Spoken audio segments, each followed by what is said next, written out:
In today's episode of the Flavor Protein Pack series, I'm doing the Ginger Sesame Tuna Pack from Walmart. Starkist also has this flavor. This is just Walmart's take on it, with 15 grams of protein and 80 calories. I'm gonna do kind of a cucumber noodle salad. I have some leftover English cucumber, so I'm gonna make some cucumber noodle things here right quick. It's almost like a cucumber spaghetti. Then we have our Ginger Sesame Tuna, the taste test.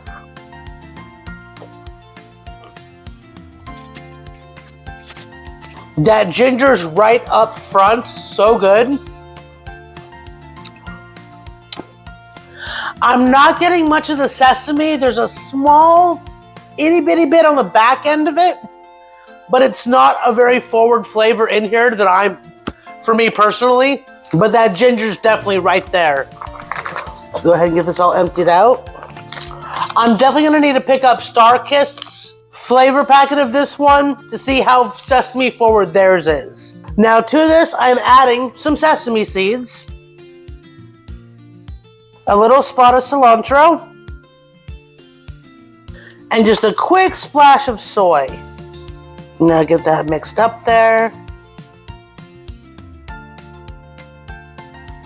The cool of that cucumber with that very slight sweet heat from the ginger goes so well together. The sesame seed, cilantro, and soy just kind of bring it all together. That is really good. And it's super quick, fresh, healthy, and under $3. For more creative ways to use these amazing flavored protein packs, I created a freebie with every brand, every flavor, with a bunch of ideas on how to use them to get your creative juices flowing. The link for that freebie is down below. And if you want more in this series, check out this playlist. Remember, cook for one, have some fun, waste none, and I'll see you in the next one.